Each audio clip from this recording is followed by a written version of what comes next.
Let's sit in a comfortable meditation posture and close the eyes. Let's connect with who we really are. That deep inner silence.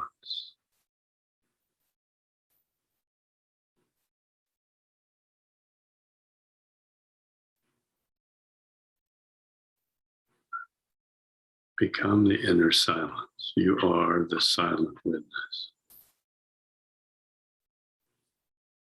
Maintain that connection now throughout the entire reading.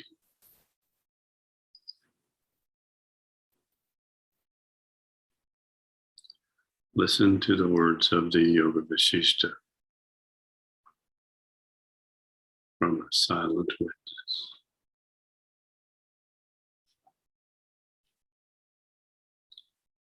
Book 4, Chapter 20. The mind is the person, not the body.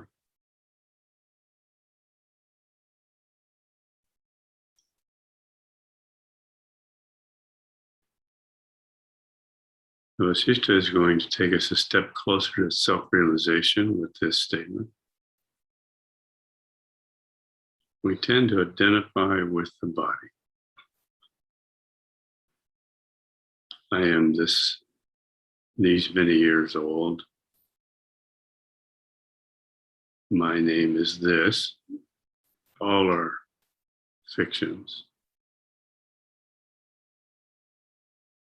These are just characteristics of the body.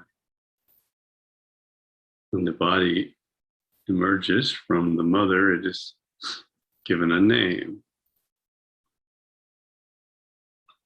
You have no name.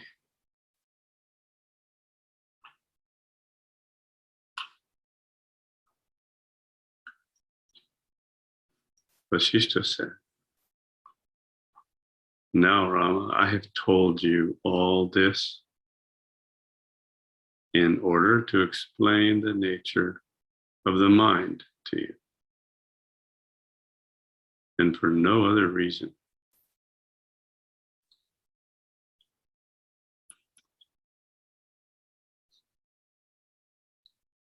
Whatever the mind often thinks upon,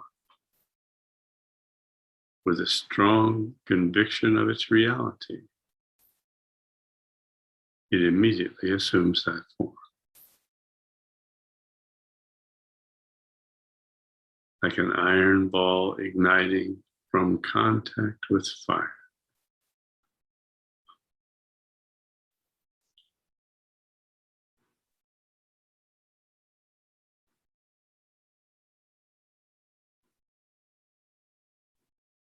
Therefore, the convictions of being or not being and of receiving or rejecting a thing depend upon the imagination of the mind.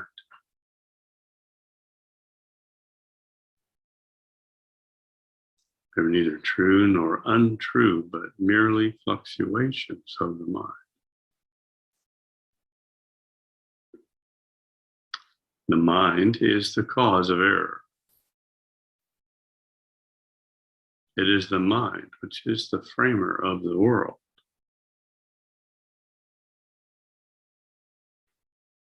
The mind also stretches itself in the form of the universe. Vishvarupa, in its gross state. The mind is called the person, Purusha. Person, that is the ruler of the body, which, being brought under control and directed in the right course, produces all prosperity.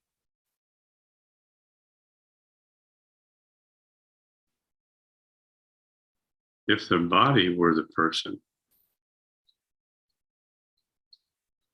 how could the high-minded Shupra pass into various forms in his many transmigrations? Therefore, the mind is the ruler of the body,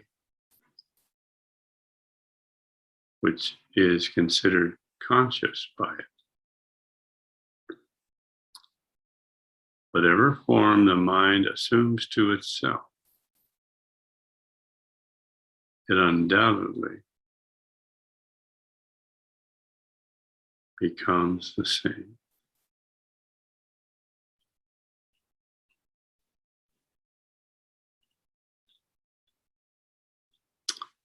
So inquire into what is great, devoid of attributes and error, and which is easily attainable by everybody.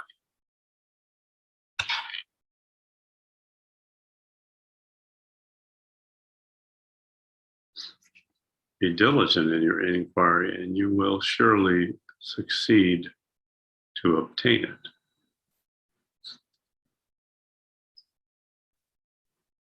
So when we do this inquiry into what is great, what do we find? When we look for what is devoid of attributes and error, and easily attainable by everybody, it's the silent witness. We have to continually come back to the silent witness. We have to always be transcending.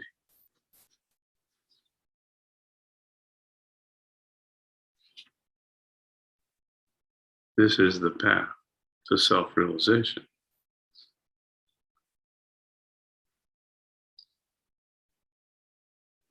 If we want to drive our car to a destination, our objective is the destination. To get there, we have to continually maintain the car on the road. If we stop doing that, the car stops, the car hits a tree, the car goes to another destination. We don't succeed. Our objective is Brahman consciousness, moksha level 4.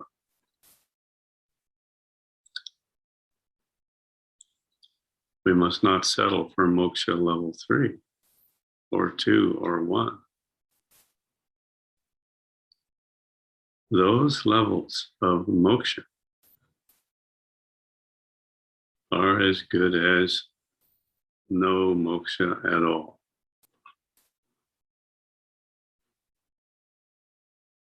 They are just the beginning, the tiny start.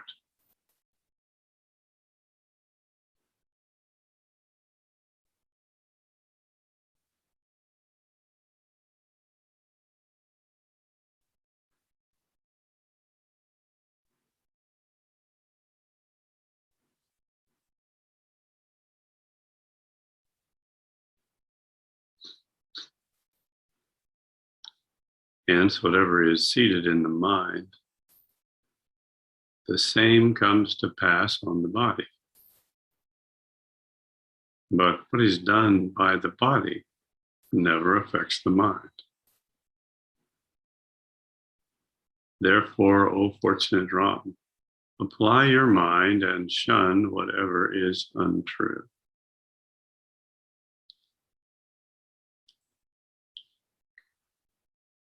We literally have no time to waste on that which is not the silent witness. Because all that is not the silent witness is illusion. It has no value. But it is constantly attracting us, constantly pulling our attention.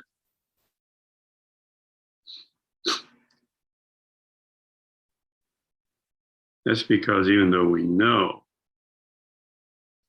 the universe is illusion, we don't really know it. We are just being told the universe is illusion.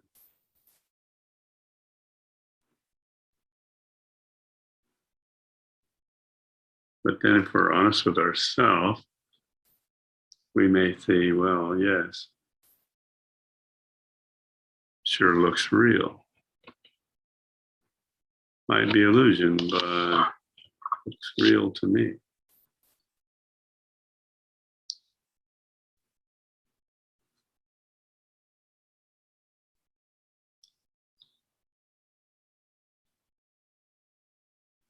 So we come back to the silent witness.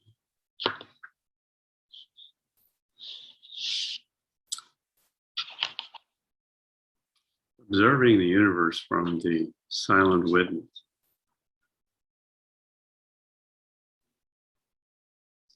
proves to us that it is unreal.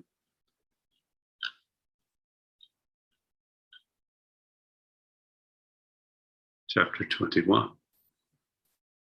Philosophy of the mind creating its own reality. Different schools of thought. Ram said, Venerable sage, who is acquainted with the mystery of all things? I have a great question swelling in my heart like a huge surge of the sea.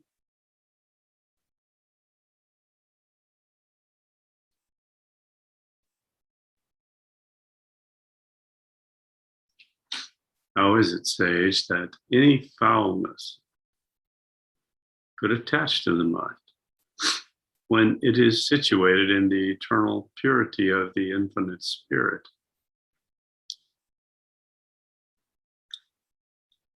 Unbounded by time and space.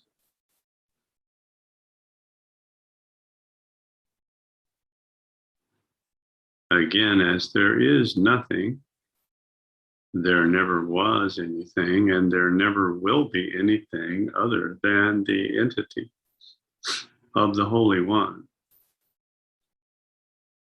How and from where could this foulness come in him?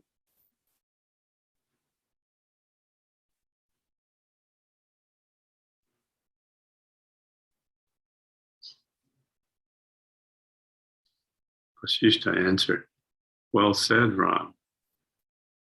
I see that your understanding is approaching the way to your liberation and exhaling the sweetness of the blossoms of the Nandana garden of paradise. I see your understanding is capable of judging both deductively, reason, and inductively, observation, and is likely to attain that acme which was gained by the gods Shankara and others. However, it is not yet the proper time and place for you to ask this question.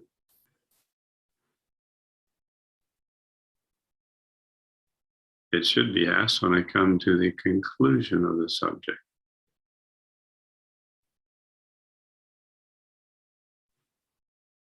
You should ask this question when I come to the conclusion, and it will be demonstrated to you as clearly as the location of a place on a map placed in the palm of your hand.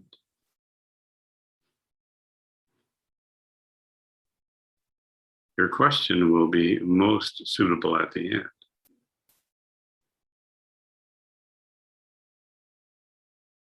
Just as the sounds of the peacock and swan are best suited to the rainy season and autumn. The blueness of the sky is pleasant to look upon at the end of the rainy season, but it is odd to speak of it during the rain. it is best to investigate into the mind by the nature of its acts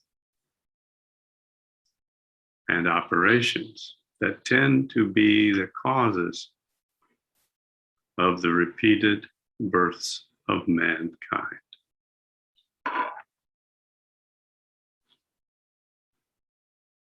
So again, we're reminded that it is karma, individual karmic traces,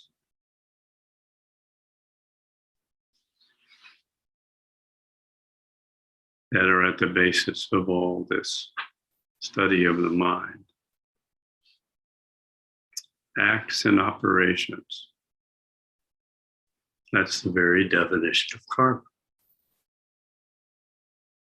Karma is action, doing something. Very dangerous to do anything.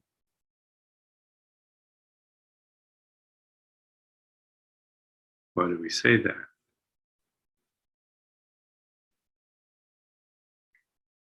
Because whatever you do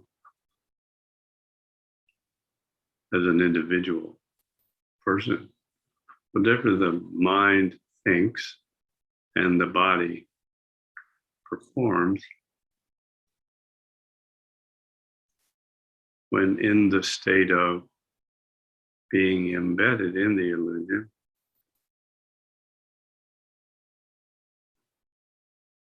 is going to create more individual karma.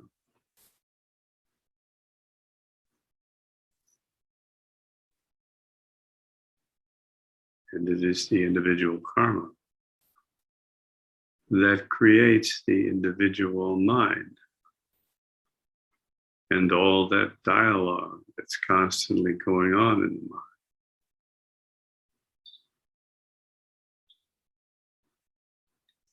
If you just ask the person walking down the street, what are you thinking about? Sometimes they'll say, oh, I'm not thinking about anything.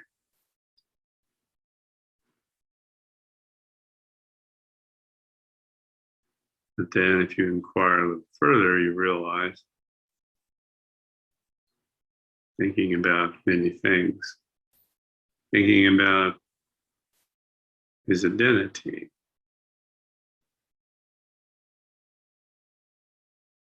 I am this person.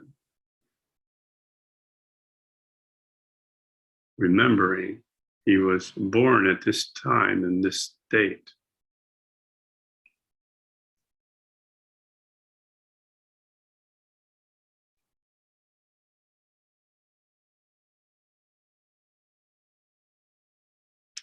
Remembering all of the accomplishments.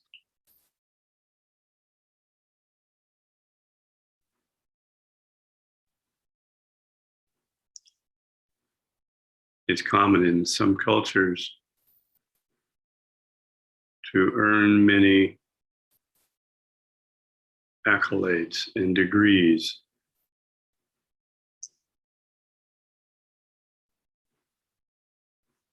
in order to prove that this person is better than all the other people who have not earned these degrees.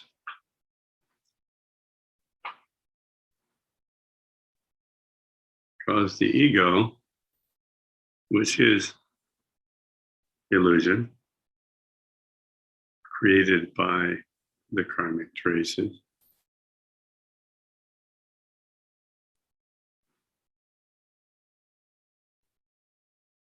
wants to be superior.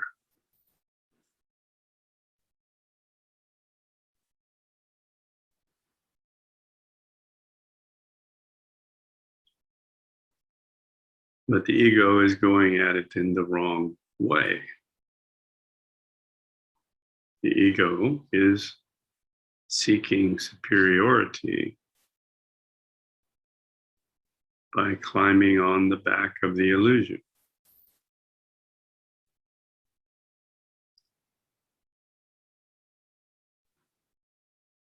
is exactly the role that is being played today by the so-called leaders of our society. The self-appointed leaders of our society.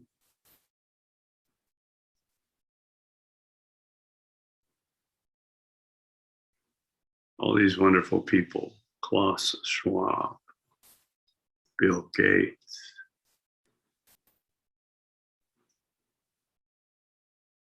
Christine Lagarde, self-appointed leaders, because they are feeling they are superior to everyone else. They know more than the common person.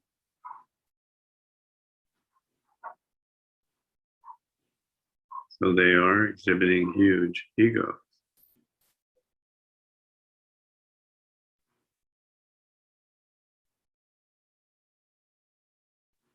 Their objective is control everyone,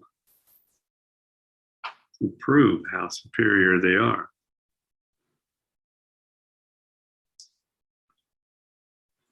They want to become God by force. This is the nature of Lucifer. Someone who at one point achieved moksha, moksha level 1, maybe moksha level 2.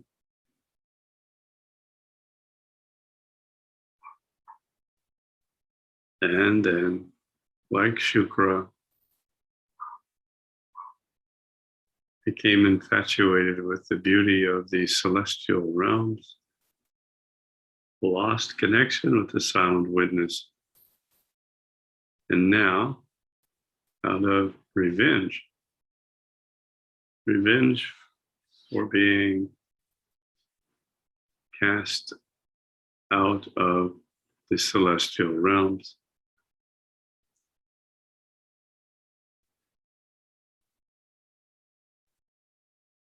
Lucifer wants to take over the physical realm, become the king of the physical realm.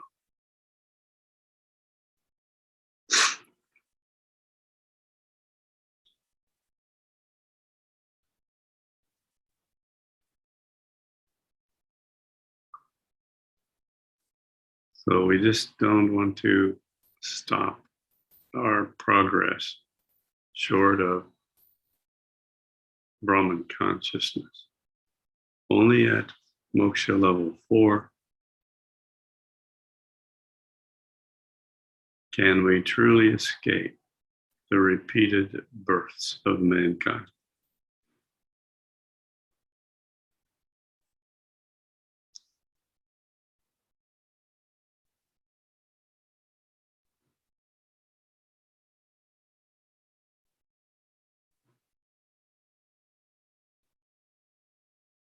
The mind, by its nature, has the power of thinking. And as determined by the seekers of salvation, the mind leads all the organs and body parts to their several actions. Men learned in scriptures and eloquent in speech have given various names to the mind in different systems of philosophy according to the mind's various perceptive faculties and different functions and operations in the body. Whatever the nature of the mind assumes by the fickleness of its thoughts, it receives the same nature and name for itself, just like the same fleeting air receives from blowing different smells.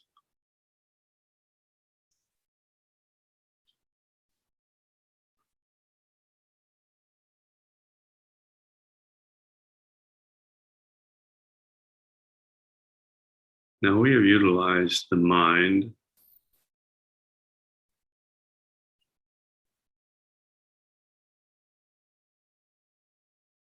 to find the silent witness, then we have transcended the mind. We have become the silent witness.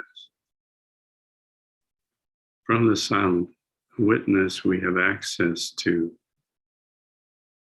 our absolute senses.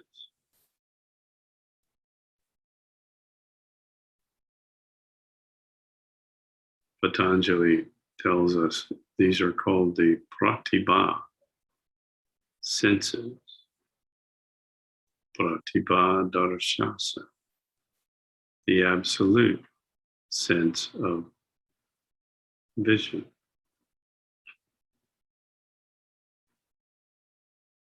And using these absolute senses, we have witnessed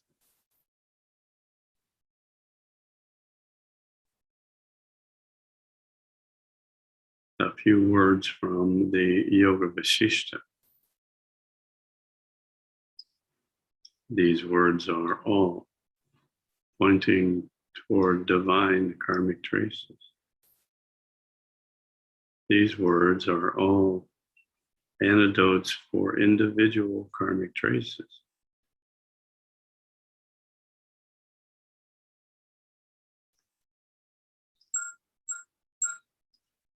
Now, many individual karmic traces have been enlivened, activated, brought to the surface of the mind.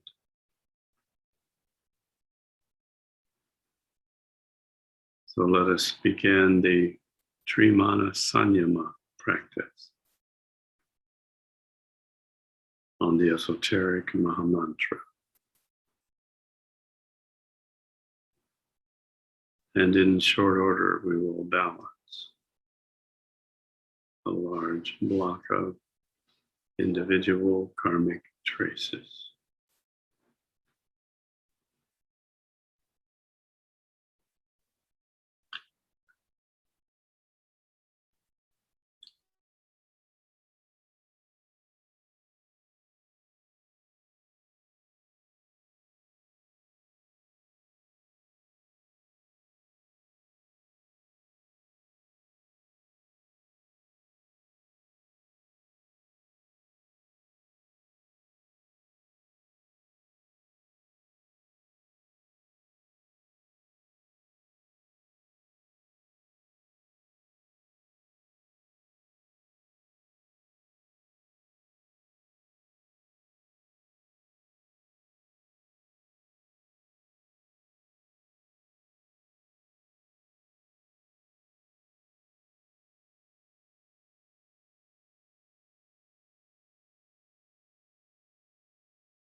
Jai Gurudev.